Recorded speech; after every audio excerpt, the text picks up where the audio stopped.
La realidad de la actualidad. Problemas que merecen ser puestos sobre la mesa.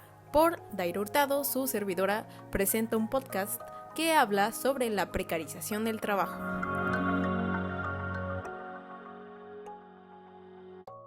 De acuerdo con la página de The Friends, en Qatar 2022, cerca de 2 millones de personas inmigrantes de países como India, Bangladesh, Nepal, Kenia o Filipinas fueron los encargados en la construcción de los estadios donde se llevó a cabo el Mundial de Fútbol de ese año.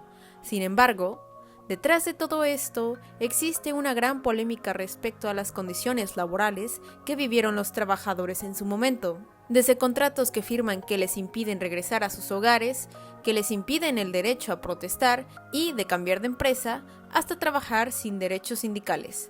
Esto dicho por la analista de comunicaciones de Medio Oriente Natalia Queralt. También se reportaron casos de trabajadores que vivían en condiciones inhumanas, en espacios muy pequeños con malas condiciones higiénicas, trabajando 16 horas diarias en calor extremo, y lo peor de todo, cifras reveladas por un artículo de investigación del diario The Guardian, se estima que desde que empezó la construcción de los estadios en 2010 hasta su finalización en 2021, hubieron 6.500 trabajadores muertos aproximadamente. Y con todo esto, aún así los juegos fueron un éxito, llenando las grandes corporaciones y al país detrás de estos eventos de dinero. Esto solo es un ejemplo de lo que pasa en varios lugares en el mundo en diferentes contextos. La precarización laboral es algo de lo que tenemos que hablar.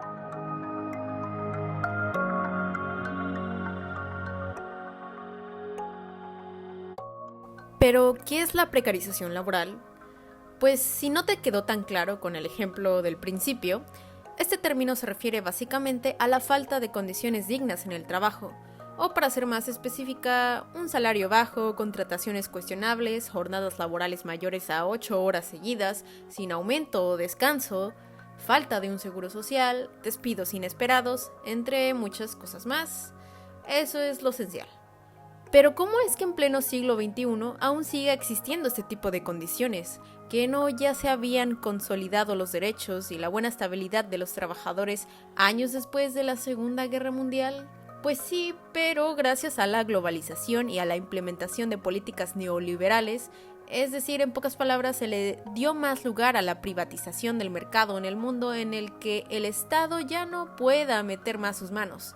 Esto con la ventaja de que la economía mundial se vuelva más eficiente, lo que termina promoviendo una mayor flexibilidad laboral, causando a largo plazo que en nuestra actualidad se presenten contratos temporales, subcontrataciones, empleos informales, reduciendo así en pocas palabras el respeto hacia los derechos de los trabajadores.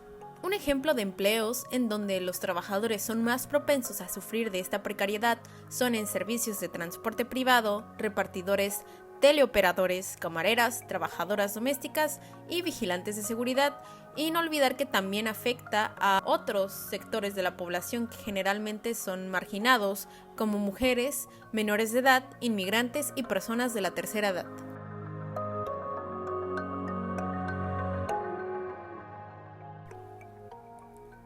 Ahora hablemos de las cifras.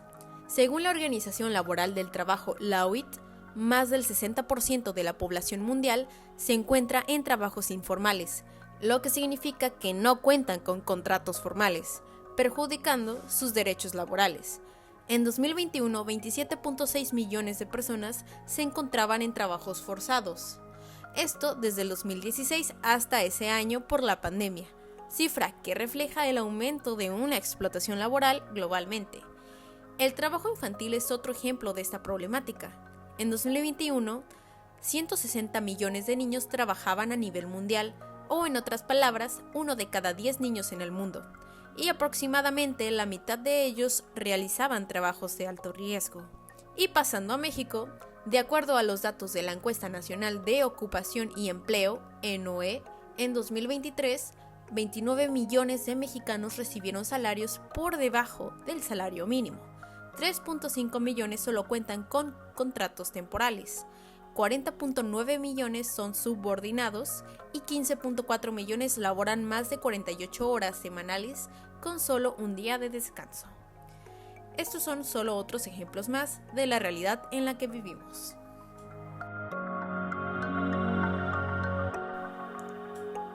Ahora la pregunta aquí es, ¿qué hacer para combatir esta problemática? Principalmente yo considero que hay dos maneras importantes las cuales se pueden tomar acción para al menos disminuir esto. La primera a nivel corporativo y/o políticas. De acuerdo con una entrevista de investigación que elaboré con un equipo para Ulises Evangelos, profesor del TEC de Monterrey, surgió algunos detalles que se podrían implementar, pero que a largo plazo podrían terminar beneficiando a los trabajadores, al menos a un nivel corporativo, como la regularización de la flexibilidad, ya que hay corporaciones que abusan de las ventajas de esta. La siguiente podría ser regular la proporción de juntas con el tiempo laboral del trabajador, para que éste no termine pidiendo más tiempo de trabajo para trabajar o para hacer el trabajo que no pudo hacer. Existen medidas como el cierre de tu correo de trabajo hasta tal hora, esto para incentivar el respeto hacia las horas asignadas que solo debería laborar una persona y evitar así la sobrecarga. El segundo punto que yo considero importante para combatir esta problemática sería a un nivel de nosotros como comunidad. Ulises sugiere en términos generales la idea de más que nada reconocer nuestros propios derechos como trabajadores y exigirlos, ya que parte de esta problemática es la normalización de esta precarización por falta de información, lo que promueve la aceptación y normalización de situaciones indignas. En resumen, para terminar con este podcast, tanto a nivel corporativo, donde los grandes jefes pueden hacer cambios más notorios a partir del reconocimiento de los derechos de sus trabajadores, y tanto a nivel de nosotros como trabajadores, reconocer y estar informados al respecto, al menos para así saber cuándo y cómo defender nuestros propios derechos, añadiendo el hecho de que nosotros también como comunidad debemos aprender a ser consumidores más responsables, para evitar a largo plazo la sobreexplotación de los trabajadores por parte de las corporaciones grandes que evidentemente solo se enfocan en el dinero y en el quién produce más. Fomentar un ambiente de apoyo social es vital para reducir esta incertidumbre laboral en la que vivimos actualmente.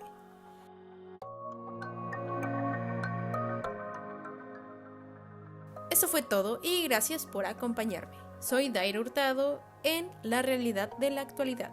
Hasta la próxima.